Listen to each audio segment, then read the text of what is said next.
and was used by the Rotterdam Sailing Foundation. After she was recommissioned in 1992 following a major restoration effort, and became the first Dutch merchant ship to sail around Cape Horn since 1911. Wow. She did that in 1997. 1996 to 2014, she completed 2 major circumnavigations, participating in multiple polar and tropical expeditions.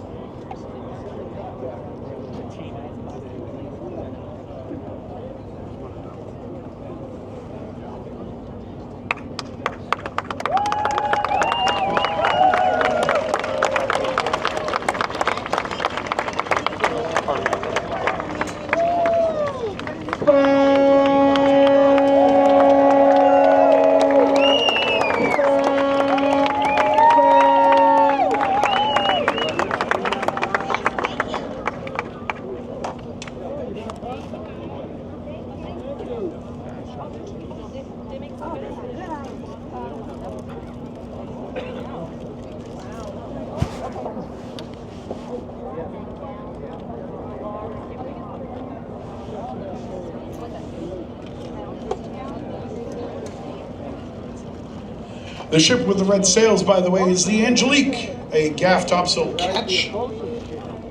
Ketch is a different type of vessel. You can see that the foremast is taller than the main or the mizzen. She normally carries a seven-person crew. She's designed only for wind jamming, and she's built for comfort. She depicts an English fishing trawler, circa 1880, that fished in the North Sea. It was common in England to treat sails made from cotton canvas with tallow, tannic acid, and red ochre to make them more resistant to rot. Looks like she's being passed on the inside. The American Eagle is the other one. These are both ships of the Maine Windjammer Association, the largest fleet of windjammers in America. The American Eagle has had a varied life since she was launched in 1930. She was first an auxiliary schooner, then an Easton rig dragger. That's a lot of work for a sailboat. And now she's a windjammer, one of the last original Gloucester fishing schooners. American Eagle blends the function of a period yacht while keeping the charm of the Western Atlantic working vessels. Do you think they're listening to yacht rock? I think so too. I know, sorry. I've got a million of them, folks. I'm here all day. She was built in 1923, and her home port is Rockland, Maine.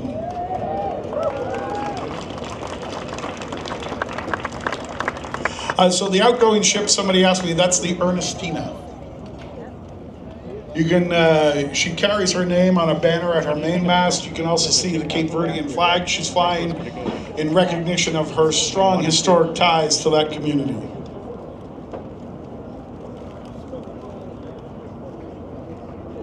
Just looks like it.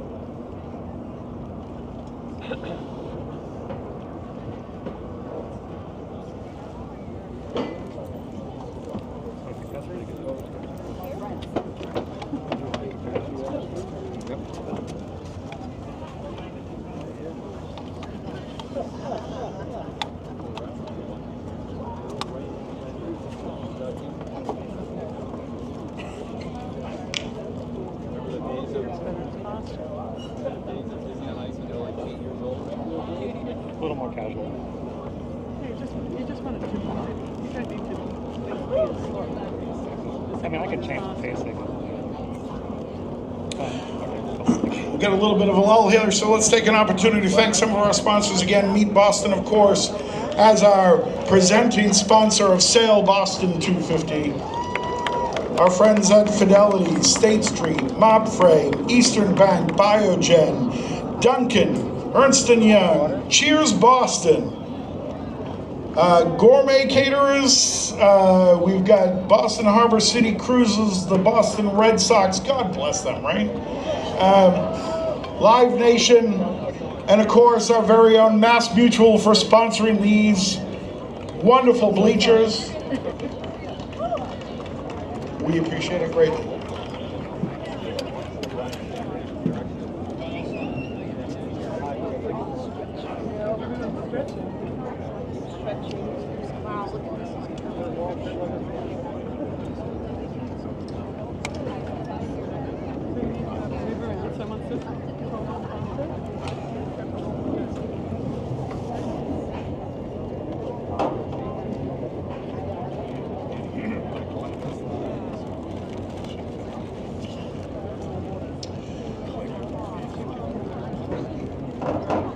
So while we've got a minute, just remind, drink water, sunscreen up.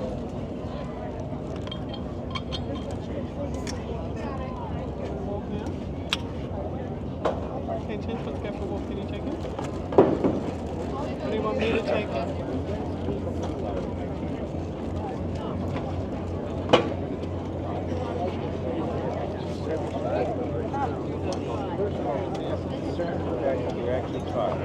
So, Boston was in constant competition, not with New York, believe it or not, but with other ports here in Massachusetts, for who was going to predominate the China trade. So, Boston's big competition came from Salem, of course. And just to highlight just how successful Salem was, so they say that Boston was the Spain and Salem was the Portugal, because Boston followed Magellan and went westward around the Horn. Salem sent her vessels eastward around Africa in the trail blazed by Vasco da Gama, the great Portuguese navigator and sailor. Salem definitely won in the early years, and as an example of that, in 1791, the United States imported 492 pounds of pepper. Doesn't seem like a lot, does it? In 1805, just 14 years later, it exported almost 8 million pounds of pepper. At one point, Salem, Massachusetts was buying 7/8 of the entire pepper crop in Sumatra. And they were very, very successful merchants. I've never been to Sumatra. I talked about ships with more than 3 masts. The first 6-masted wooden schooner was launched in 1900, and the Thomas W. Lawson was the only 7-masted schooner ever built in Quincy, Massachusetts. Ah, we got some Quincy fans. They've escaped. I can say that, I'm from Rockland. So, on the 7-masted ship, they had the 4-mast, the main mast, the 3rd mast, the 4th mast, the 5th mast, the 6th mast, or sometimes called the mizzen, and the jiggermast. But she was the only one ever built. In case you're wondering about how important maritime history is for us today, only 14% of U.S. counties border an ocean or a Great Lake. Only 14%. But they account for roughly 45% of the entire GDP of the nation. Wow. Boston clears more than 1,200 ships a year. Cargo containers, oil tankers, bulk carriers. 2.3 metric tons of cargo clear the Connolly terminal, which is just over there, in a year. Just to put it in perspective, the port of Houston, Texas, does 20 times that. So we've got a little. Boston's harbor is very finicky. It's for a deep water harbor, it's actually pretty shallow. I did. I took my text. Yep, bye. The next vessel coming into view is the ARC Gloria, the Armada Nacional de la República de Colombia. Yay! She is a bark built the same year I was, 1967. She's home ported in Cartagena, Chile. That doesn't seem right. Colombia. That's not right at all.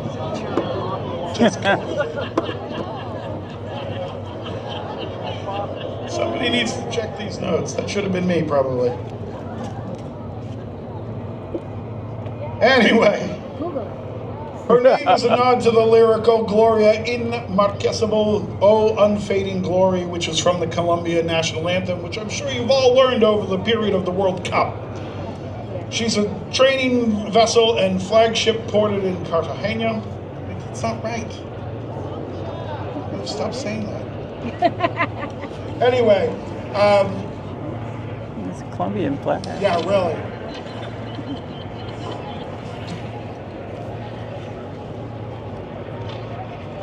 She has as her figurehead, not many ships carry figureheads anymore, but she has as her figurehead a gilded winged angel named Maria Salud, or sometimes referred to as the goddess of glory.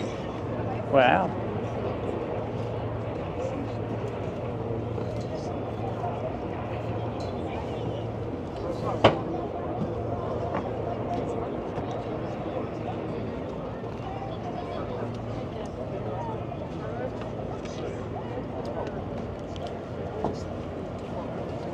Oh,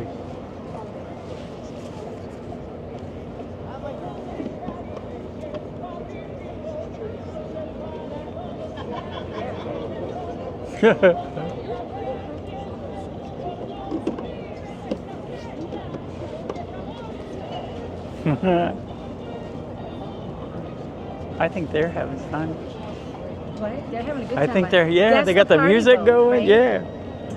That's the one we want to go on. Right?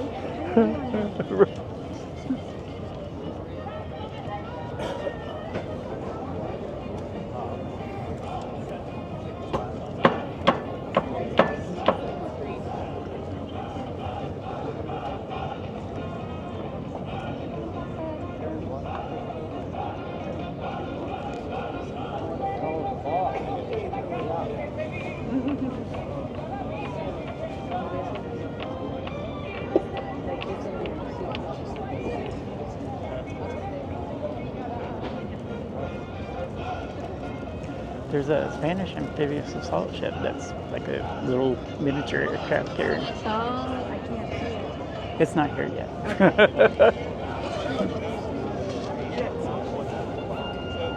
I said, Watch your planes land, southwest. yeah. I took was listening on the news and shit, now I forget, or I was going to Southwest. About the little ship, remember? Oh yeah, it was an amphibious assault ship, and there's also a destroyer from our Navy. Okay. So we'll see those in a bit.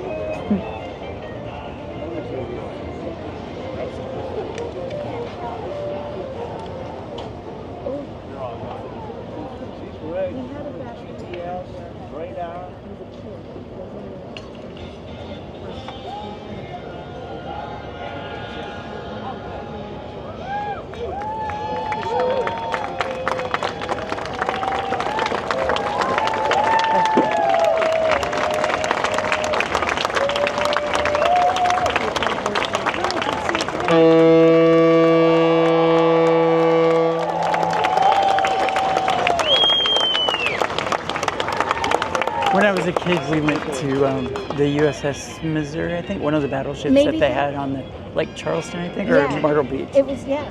One or the other, I can't remember. But that was cool. Yes. And then the Science So Museum the in thick lines Chicago that has hold a the German masts submarine. from side to So you can go side, down and those walk through that. are... Yep.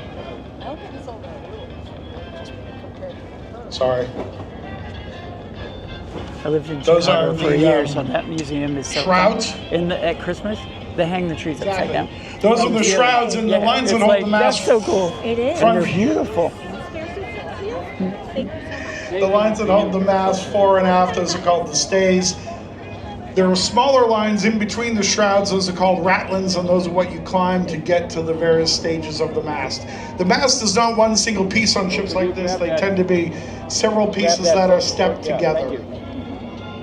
Just see that going downstairs.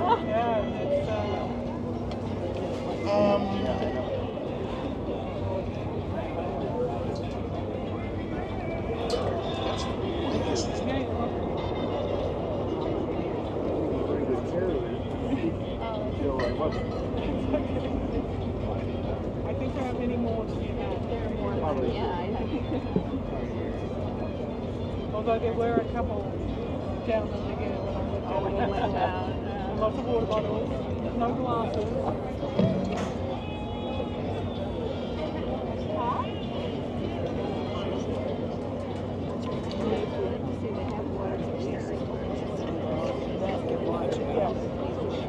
Definitely very hot.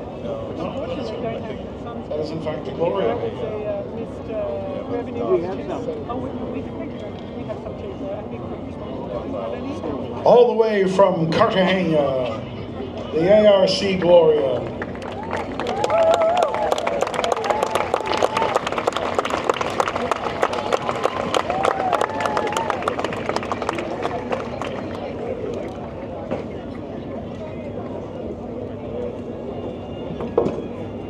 So the little vessel right behind her, that's the Lewis H. Story. That's another Captain Harold Burnham special. She's got what's called, she's a tobacco boat. So tobacco is a parish up in Ipswich, Massachusetts, up in the Essex County. Tobacco boats were built heavily during the American Revolution because they were quick to build. Typically farmers would build these boats in their yards and just have a team of oxen and a pair of wheels take it back to, the water. The Reverend William Bentley in 1817 said, "There are tobacco boats building for the bay fishery not only at every landing place, but in the yards of farmers some distance from the shore." This one measures 30 feet on its deck and hull, and the rig is typical of a post-Revolutionary War inshore fishing. Sorry, I didn't realize you were getting down. No, The story is named in honor of an Essex shipwright, carver, designer, modeler, researcher, and the town's foremost historian, Lewis H. Story, who died in 1948. Who is she? All contemporary studies of Essex history and the design of American fishing schooners are based on his I'd take a work. chance while you're up no to get out. And following right behind her is the Ardell, which I've had the pleasure of sailing on, and I encourage you to do so as well. Her home port is Gloucester, Massachusetts. She was recently seen as one of the fleeing schooners during the Battle of Gloucester just a few weeks ago. She is a pinky schooner, which pink is, again, one of these Dutch terms. It means to be pinched. I'm sitting And on if you this. look at her stern, it's a very sharp, pinched look to it. This is named for Captain Burnham's grandmother, Ardell. It's the type of fishing vessel that was developed in Essex.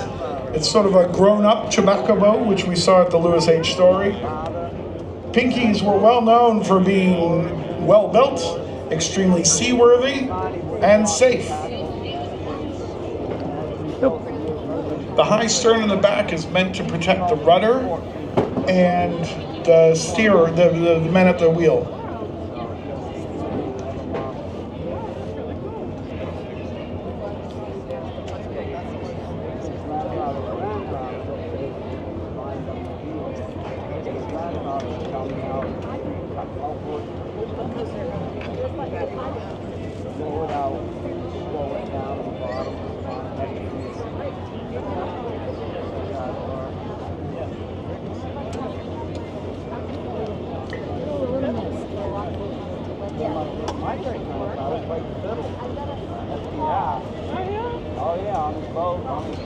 At least the little bit of breeze we have is from the east, so it's cooler out here than in there. Yeah, yeah.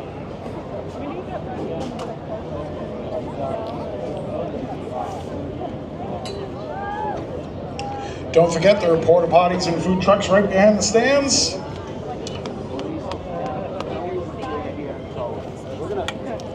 Hopefully you're all maintaining your hydration, sunscreen.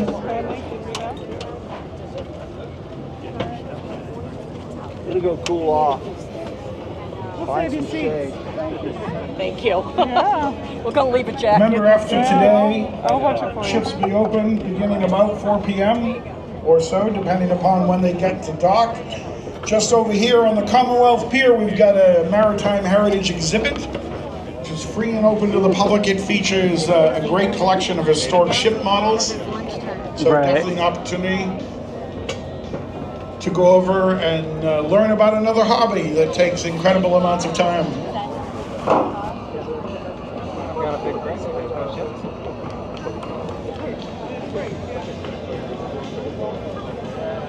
How long do you want to stay here?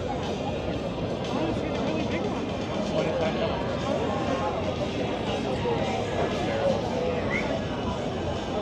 Really big one?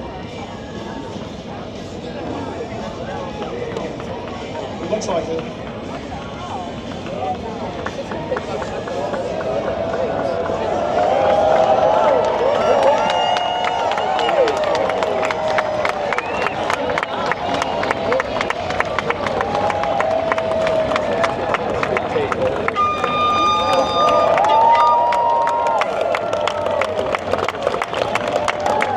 I bet you didn't expect water donuts today.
The next ship coming in will be the Kalmar Nickel, which is a replica of a Swedish-built ship. They seem to be taking their time. They really need some Norwegian rowers. Okay,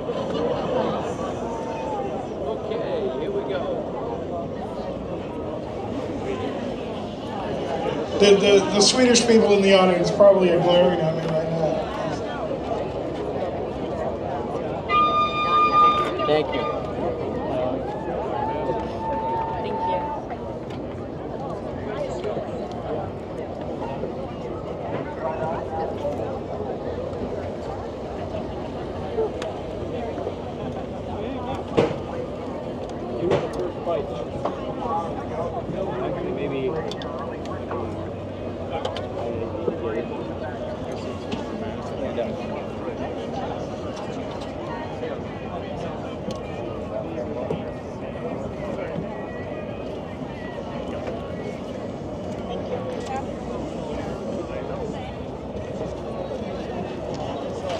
TV. People down there.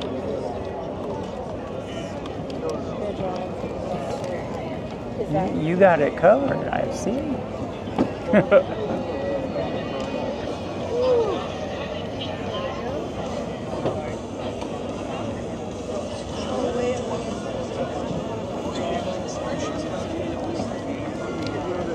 That little fish thing down in that building is where they buy fish from the fishermen out here. Here, take your bag.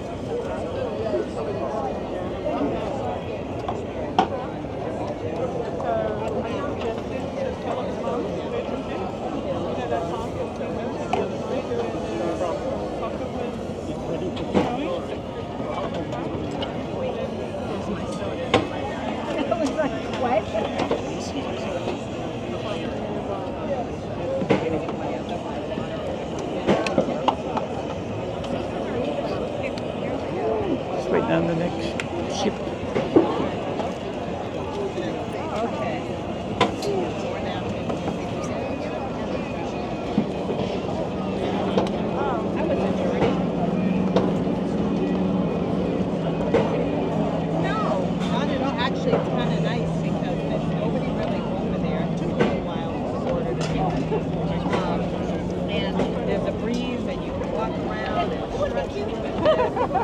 So it's actually a nice break.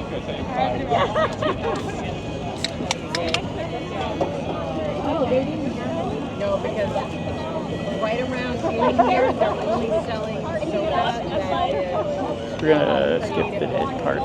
Be back in a minute.